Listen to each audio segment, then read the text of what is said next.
오늘 사도행전 25장에서는 로마 총독 베스도에게 바울이 신문당하는 내용이 나옵니다. 오늘 본문을 통해서 우리는 하나님께서 세우신 국가 권력에 어떠한 태도를 보여야 하는가, 어떠한 자세로 국가 권력을 대해야 하는가 하는 것을 배우게 됩니다. 먼저 첫째로 바울 사도는 국가 권력을 하나님께서 세우신 권위로 알고 순종합니다. 모든 재판 절차에 협조하고 있습니다. 베스도는 앞에서 24장에서 나왔던 로마 총독 벨릭스에 이어서 후임 총독으로 부임한 자입니다. 로마 황제 가이사가 지명한 사람입니다. 바울 사도는 이 베스도의 지휘를 따라서 재판 절차에 협조합니다. 불러서 재판을 진행하면 출석을 해서 발언을 합니다. 베스도가 결정을 내려서 로마로 자기를 보내줄 것을, 가이사에게 상소할 것을 요청합니다. 베스도의 처분을 따릅니다. 바울 사도는 이 로마의 황제의 권위, 그리고 13절부터 나오는 아그리빠 왕, 이 사람은 이스라엘의 분봉 왕이었습니다. 헤롯 대왕의 그 손자로서 당시에 로마의 권한을 받아서 이스라엘 지역을 다스리는 역할을 맡았는데, 이 아그리빠 왕의 신문에도 응하여 가지고 발언을 합니다. 이런 베스도나 아그리빠 왕은 이스라엘의 관점에서, 하나님의 관점에서 보았을 때는 그 정통성이 철저한 국가 권력이라고 말할 수 없을지 모릅니다. 이방인들이었고 하나님을 알지 못하는 자들이었습니다. 이스라엘 백성들을 하나님의 뜻에 따라서 인도하는 데에는 부족함이 있는 권위들이었습니다. 하지만 이들 로마 황제와 이스라엘의 분봉왕 헤롯 가문의 후손 아그리빠 왕 또한 하나님께서 세우신 권위로 알고 그에게 순종하였습니다. 로마서 13장 1절에서 바울 사도는 이렇게 가르칩니다. 각 사람은 위에 있는 권세들에게 복종하라. 권세는 하나님으로부터 나지 않음이 없나니 모든 권세는 다 하나님께서 정하신 바라. 이들이 설령 하나님의 뜻에 온전히 따르지 않고, 그래서 이 바울 사도를 합당하지 못한 방향으로 인도할 수도 있습니다. 오늘 베스도는 여러 차례로 바울 사도를 불러서 이야기를 듣지만 그를 풀어주는 것을 주저합니다. 이 이스라엘 지도자들의 뜻을 의식했기 때문입니다. 그리고 여기 아그리빠 왕과 버니게 또한 바울 사도를 불러서 이야기를 듣지만 이것은 참된 이스라엘의 그 하나님의 복음을 듣고 진리가 무엇인지를 파악을 해서 공정하게 재판을 하기 위한 목적이라기보다는 단순한 호기심이 있었던 것 같습니다. 사정이 어떠한지가 궁금하니까 바울 사도를 불러서 이야기를 듣고 자초지종을 파악하고자 하는 그런 의도가 있었던 것 같습니다.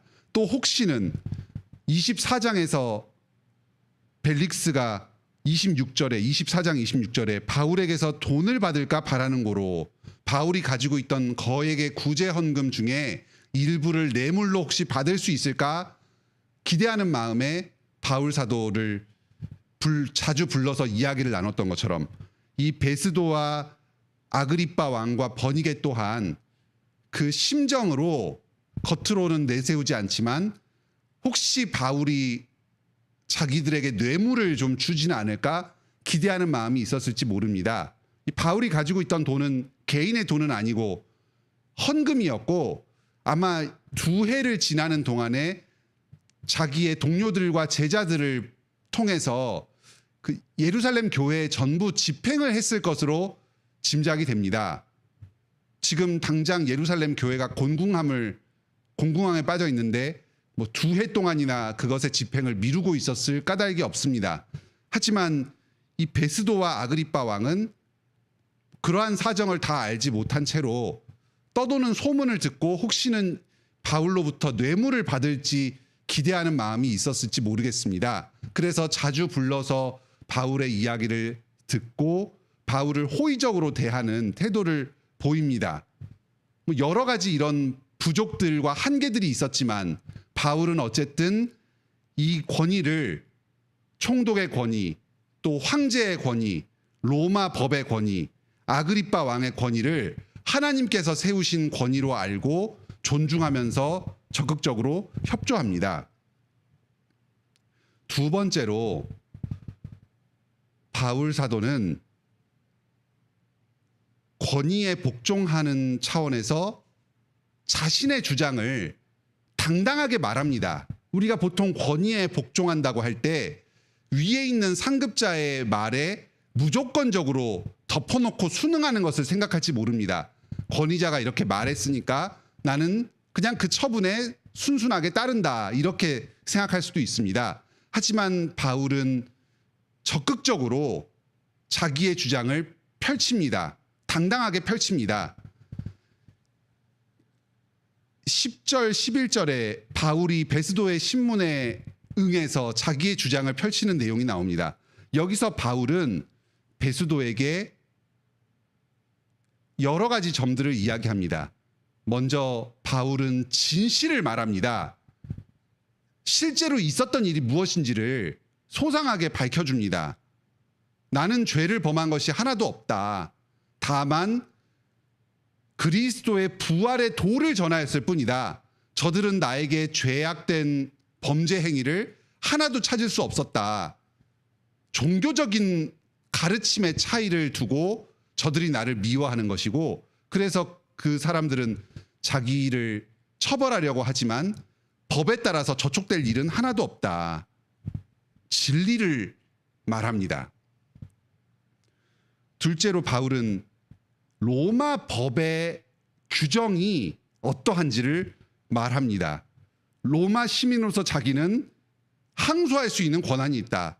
증거가 없이 자기를 처벌할 수는 없다. 가이사에게 항소하겠다 하고 사리에 합당하게 법과 제도를 정확하게 들어가지고 자기에게 정당하게 보장된 재판의 절차를 따라서 재판해 줄 것을 요구합니다.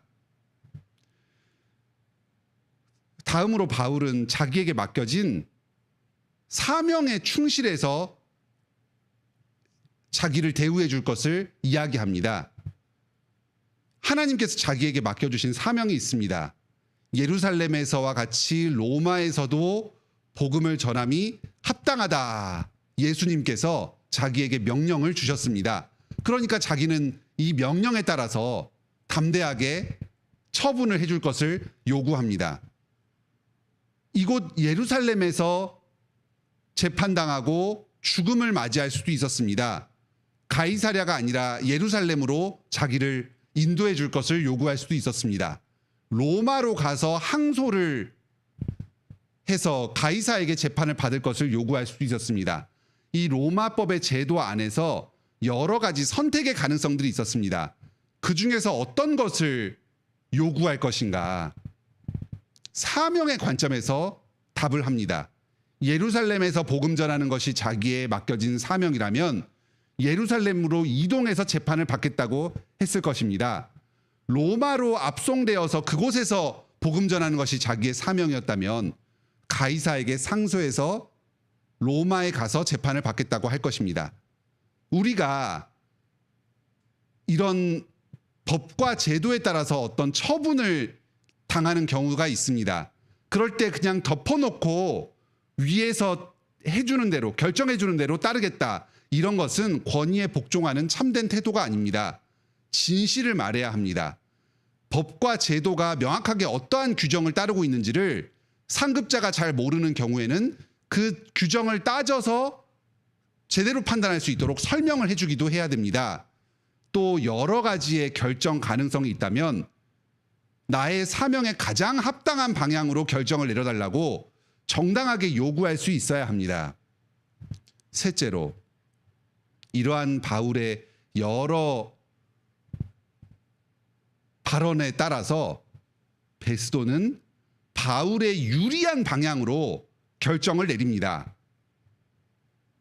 사람의 생각으로 밖에서 봤을 때는 대제사장들과 유대인, 이런 유대인의 종교 지도자가 아주 힘이 있을 것 같습니다. 로마의 총독 또한 일개 한 개인에 불과한 바울보다는 이 지역을 통치하는 데 훨씬 영향력이 있는 대제사장 세력의 말을 들을 것 같습니다. 그들이 어떤 청탁을 하고 로비를 하면 그것이 이 총독의 마음을 움직여서 결정을 할 것 같습니다. 아그리빠 왕과 버니게도 대제사장들, 유대인들, 바리새인들의 말을 따라서 결정을 내릴 것 같습니다. 하지만 하나님께서 이들을 다스리시기에 바울 사도가 정당하게 자기의 권리를 주장하고 또 복음의 원칙을 따라서 정직하게 자기의 상황을 주장했을 때 하나님께서 그 당국자의 마음을 움직이셔서 공정한 결정을 내리도록 하여 주십니다. 참으로 하나님께서 이 국가 권력 권위자들을 사용하셔서 주님의 뜻을 이루어 주십니다. 우리도 이런 담대함이 있어야 합니다. 국가 권력을 생각하고 공직자들을 생각하면 나 개인의 어떤 주장, 아무리 정당한 주장이라고 하더라도 이것이 공정하게 받아들여지지 않을 것 같은 생각이 듭니다. 권력자들끼리 어떤 로비를 하고 뇌물을 주고받으면서 불이한 판결을 할 것처럼 생각되기도 합니다. 하지만 하나님께서 그 권위를 세우셨기 때문에 그 권위자들을 따라서 정의를 이루십니다. 제한적이나마 주님의 뜻을 이루시고 그 뜻에 따라서 이 세상이 통치되도록 하십니다. 우리는 이 권력자들을 세우신 분이 하나님이시라는 사실을 신뢰해야 합니다. 그리고 주님께서 그 권위자들을 사용하셔서 주님의 뜻을 이루신다 하는 사실을 믿어야 합니다. 권위자들을 존중하지만 그 권위자의 힘과 권력, 그 사람들이 가지고 있는 이 통치의 권한을 두려워해서 그 사람들에게 순종하는 것이 아닙니다. 그 사람들을 세운 사람이, 힘을 부여한 사람이 하나님이시고 하나님이 그 사람들을 통해서 지금 나를 다스리고 계시다 하는 사실을 믿기 때문에 순종합니다. 그렇기 때문에 필요한 경우에는 당당하게 자기의 주장을 합니다. 진리를 말하고 법과 제도를, 원칙을 말하면서 나에게 사명에 합당한 판단을 내려줄 것을 요구합니다. 그리고 하나님께서 그들을 통해서 나에게 가장 바람직한 방향으로 다스려 주신다 하는 사실을 신뢰하면서 그 당국자의 결정을 존중하고 따르는 것입니다. 오늘도 이 여러 국가 권위와 제도들을 통해서 하나님께서 우리를 통치하여 주시면서 자기의 공의를 이 땅에 실현해 주고 가십니다. 하나님을 신뢰하면서 이 땅의 통치자들에게 복종하고 또 주님의 뜻을 명확하게 발언하면서 주님의 뜻에 순종하는 오늘 하루를 보내시길 바랍니다. 함께 기도합시다. 하늘에 계신 우리 아버지, 오늘 말씀을 통해 하나님께서 참으로 천지를 다스리시는 주인이시며 온 세상의 통치자들 또한 주님의 종으로서 주님께 복종하며 주님 뜻을 이 땅에 이루어가는 도구로 쓰임받고 있다는 사실을 깨닫게 해주시니 감사드립니다.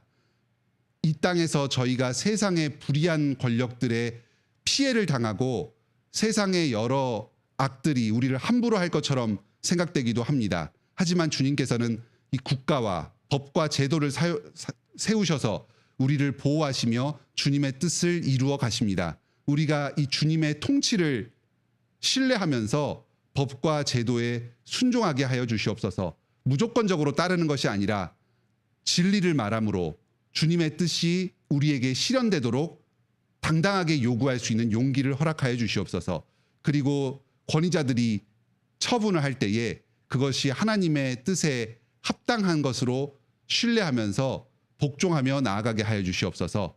주님께서 이런 여러 법과 제도들을 사용하셔서 저희를 지키시고 보호하시며 주님의 뜻을 이루어 주실 것을 간구하나이다. 저희가 여러 가지 기도의 제목을 가지고 주님께로 나옵니다.